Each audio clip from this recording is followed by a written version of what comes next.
ಜೊತೆಯಲ್ಲಿ ನ್ಯೂಸ್ಗೆ ಸ್ವಾಗತ. ನಾನು ಅಕ್ಷಯ. ಕನಕಪುರ ತಾಲೂಕಿನ ಜನರ ಬಹುಕಾಲದ ಕನಸಾಗಿದ್ದ ವೈದ್ಯಕೀಯ ಕಾಲೇಜು ಯೋಜನೆಗೆ ಭೂಮಿ ಪೂಜೆ ನೆರವೇರಿಸಿ ಕಾಮಗಾರಿಗೆ ವಿಧಾನ ಪರಿಷತ್ ಸದಸ್ಯ ಎಸ್ ರವಿ ಹಾಗೂ ಬಮೂಲ್ ಅಧ್ಯಕ್ಷ ಡಿಕೆ ಸುರೇಶ್ ಉಪಸ್ಥಿತಿಯಲ್ಲಿ ಅಧಿಕೃತ ಚಾಲನೆ ನೀಡಲಾಗಿದೆ. ಕನಕಪುರ ತಾಲೂಕಿನ ರಾಯಸಂದ್ರ ಗ್ರಾಮದ ಸಮೀಪ ತುಂಗಣಿ ಗೇಟ್ನ ರಾಷ್ಟ್ರಕವಿ ಕುವೆಂಪು ಬಡಾವಣೆಯಲ್ಲಿ ವೈದ್ಯಕೀಯ ಕಾಲೇಜು ಕಾಮಗಾರಿಗೆ ಚಾಲನೆ ನೀಡಲಾಯಿತು. ವಿಧಾನ ಪರಿಷತ್ ಸದಸ್ಯ ಎಸ್ ರವಿ ಹಾಗೂ ಬಮೂಲ್ ಅಧ್ಯಕ್ಷ ಡಿಕೆ ಸುರೇಶ್ ಉಪಸ್ಥಿತಿಯಲ್ಲಿ ಗುದ್ದಲಿ ಪೂಜೆ ನೆರವೇರಿತು. 550 ಕೋಟಿ ರೂಪಾಯಿ ವೆಚ್ಚದಲ್ಲಿ ನಿರ್ಮಾಣವಾಗಲಿರುವ ಈ ಯೋಜನೆಯಲ್ಲಿ 300 ಹಾಸಿಗೆಗಳ ಸುಸಜ್ಜಿತ ಆಸ್ಪತ್ರೆ, ವೈದ್ಯಕೀಯ ಕಾಲೇಜು ಹಾಗೂ ವಿದ್ಯಾರ್ಥಿಗಳಿಗಾಗಿ ಪ್ರತ್ಯೇಕ ಹಾಸ್ಟೆಲ್ಗಳು ನಿರ್ಮಾಣವಾಗಲಿವೆ. ಉಪಮುಖ್ಯಮಂತ್ರಿಗಳಾದ ಡಿಕೆ ಶಿವಕುಮಾರ್ ಅವರ ಕನಸಿನ ಯೋಜನೆಯಾಗಿ ಮೂಡಿಬರುತ್ತಿರುವ ಈ ಮೆಡಿಕಲ್ ಕಾಲೇಜು ಕನಕಪುರ ಭಾಗದ ಆರೋಗ್ಯ ಮತ್ತು ಶಿಕ್ಷಣ ಕ್ಷೇತ್ರಕ್ಕೆ ಹೊಸ ದಿಕ್ಕು ನೀಡಲಿದೆ. ಇವತ್ತು ಕನಕಪುರ ಮೆಡಿಕಲ್ ಕಾಲೇಜು, ಸರ್ಕಾರಿ ಮೆಡಿಕಲ್ ಕಾಲೇಜು ಬಹಳ ವರ್ಷಗಳ ಕನಸು, ಹೋರಾಟ. ಸನ್ಮಾನ್ಯ ಡಿಕೆ ಶಿವಕುಮಾರ್ ಅವರ ಕನಸು ಮತ್ತು ವಾಗ್ದಾನ ಇವತ್ತು ಅದನ್ನು ಈಡೇರಿಸುವಂಥ ಸಮಯ ಕೂಡ ಬಂದಿದೆ.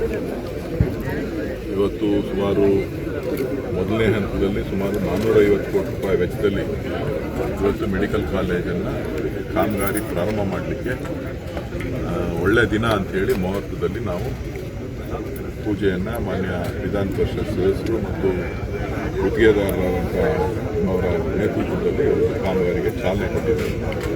ಅತಿ ಶೀಘ್ರದಲ್ಲೇ ಮಾನ್ಯ ಉಪಮುಖ್ಯಮಂತ್ರಿಗಳು ಮತ್ತು ಸಚಿವರೆಲ್ಲರೂ ಕೂಡ ಮೆಡಿಕಲ್ ಎಜುಕೇಷನ್ ಬೇರೆ ಬೇರೆಯವರೆಲ್ಲರೂ ಕೂಡ ಬಂದು ಇದಕ್ಕೆ ಅಧಿಕೃತವಾಗಿ ಶಂಕುಸ್ಥಾಪನೆಯನ್ನು ಮಾಡ್ತಾರೆ. ಯಾಕೆಂದರೆ ಏನಾದರೂ ಮಾಡಿ ಇನ್ನು 2 ವರ್ಷದೊಳಗಡೆ ಈ ಮೆಡಿಕಲ್ ಕಾಲೇಜನ್ನು ಸಂಪೂರ್ಣವಾಗಿ ಮಾಡಿ ಕಾರ್ಯಾರಂಭ ಮಾಡಬೇಕು ಅಂತಕ್ಕಂಥ ಗುರಿಯನ್ನು ನಾವು ಇಟ್ಕೊಂಡಿದ್ದೇವೆ.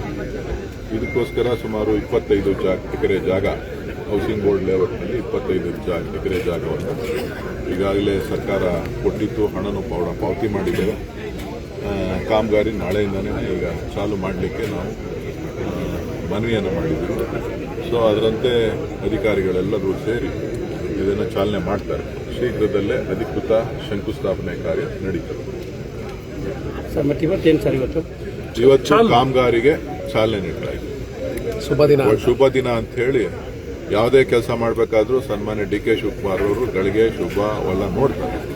ಸೊ ಹಾಗಾಗಿ ಶುಭಗಳಿಗೆ ಶುಭ ಲಗ್ನ, ಈ ತಾಲೂಕು ಒಳ್ಳೇದಾಗಬೇಕು, ಭಾಳ ವಿಘ್ನಗಳು ಈ ಕಾಲೇಜು ಮೆಡಿಕಲ್ ಕಾಲೇಜ್ ತರಬೇಕು ಅಂದಾಗ ಸಾಕಷ್ಟು ಜನ ತೊಂದರೆ ಮಾಡಿದ್ರು. ಮಂಜೂರಾಗಿದ್ದು ಟೆಂಡರ್ ಆಗಿದ್ದನ್ನು ಬೇರೆ ಕಡೆ ಸ್ಥಳಾಂತರ ಮಾಡಿದ್ರು.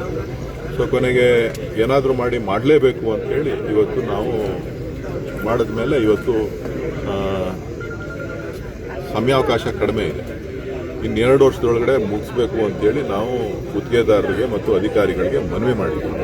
ಆ ನಿಟ್ಟಿನಲ್ಲಿ ಒಂದೊಂದು ತಿಂಗಳು ಕೂಡ ಮುಖ್ಯ. ಈಗ ಒಳ್ಳೆ ದಿನ ಇನ್ನೊಂದು ತಿಂಗಳು ಇರೋದಿಲ್ಲ ಅಂತೇಳಿ. ಸೊ ಯಾವಾಗ ಬೇಕಾದ್ರೂ ಶಂಕುಸ್ಥಾಪನೆ ಮಾಡ್ಬೋದು. ಸೊ ಆದರೆ ಒಳ್ಳೆ ದಿನ ಸಿಗೋದಿಲ್ವಲ್ಲ. ಒಳ್ಳೆ ದಿನಕ್ಕೋಸ್ಕರ ಒಳ್ಳೆ ಕಾಲ ಬರ್ತಾ ಇದೆ. ಆ ಒಳ್ಳೆ ಕಾಲಕ್ಕೋಸ್ಕರ ಇವತ್ತು ನಾವು ಇದನ್ನು ಕಾಮಗಾರಿಯನ್ನು ಗುತ್ತಿಗೆದಾರರಿಗೆ ಕೆಲಸ ಮಾಡಲಿಕ್ಕೆ ಚಾಲನೆ ಕೊಟ್ಟಿದ್ದೇವೆ.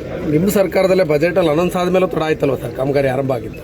ಅದು ಅಧಿಕೃತವಾಗಿ ಟೆಂಡರ್ ಆಗಬೇಕು, ಹಣಕಾಸಿನ ವ್ಯವಸ್ಥೆ ಆಗಬೇಕು. ಕೆಲವು ಅಡೆತಡೆಗಳು ಇತ್ತು. ಕೆಲವು ಮೊದಲು ಅದನ್ನು ಕ್ಯಾನ್ಸಲ್ ಮಾಡಿಬಿಟ್ಟಿದ್ರು. ಮೆಡಿಕಲ್ ಕಾಲೇಜ್ ಅವಶ್ಯಕತೆ ಇಲ್ಲ ಅಂತ ಕ್ಯಾನ್ಸಲ್ ಮಾಡಿಬಿಟ್ಟಿದ್ರು. ಸೊ ಪತ್ರಿಕೆಗಳೆಲ್ಲ ಬರೆದಿದ್ರು, ಹಣ ಕಟ್ಟಿಲ್ಲ ದುಡ್ಡಿಗೆ ಇದಕ್ಕೆ ಅಂತೇಳಿ, KHBಗೆ ದುಡ್ಡು ಕಟ್ಟಿಲ್ಲ ಅಂತೇಳಿ. ಹಿಂದೆ ದುಡ್ಡು ಬಂದಿದ್ದನ್ನು ಬೇರೆದಕ್ಕೆ ಅವರು ಹಿಂದಿನ ಸರ್ಕಾರ ಟ್ರಾನ್ಸ್ಫರ್ ಮಾಡ್ಕೊಂಡಿದ್ರು. ಸೊ ಹಾಗಾಗಿ ಇದ್ದಂಥ ಎಲ್ಲ ಅಡೆತಡೆಗಳನ್ನು ನಿವಾರಣೆ ಮಾಡಿ ನಾವು ಇವತ್ತು ಟೆಂಡರ್ ಪ್ರಕ್ರಿಯೆನೂ ಕೂಡ ಸಂಪೂರ್ಣವಾಗಿ ಮುಗಿದಿದೆ. ಕಾಮಗಾರಿ ಮಾಡೋದು ಒಂದೇನೇ ಬಾಕಿ. ಅನುದಾನದ ಕೊರತೆ ಏನಾದರೂ ಇದೆಯಾ ಸರ್? ಈಗ ಏನೂ ಇಲ್ಲ, ಯಾವ ತೊಂದರೆನೂ ಇಲ್ಲ. ನಾವೇ ಗುರಿ ಇಟ್ಕೊಂಡಿದ್ದೀವಿ. 2 ವರ್ಷದೊಳಗಡೆ ಇದನ್ನು ಮುಗಿಸ್ಬೇಕು. 2 ವರ್ಷದೊಳಗಡೆ ಈ ಆಸ್ಪತ್ರೆಗೆ ಮೆಡಿಕಲ್ ಕಾಲೇಜನ್ನು ಚಾಲನೆ ಕೊಡಬೇಕು ಅಂತೇಳಿ ಮುಂದಿನ ವರ್ಷನೇ ಕಾಲೇಜು ಕಾರ್ಯಾರಂಭ ಆಗಬೇಕು ಅನ್ನೋಂಥ ಗುರಿನೂ ಇಟ್ಕೊಂಡಿದ್ದಾರೆ.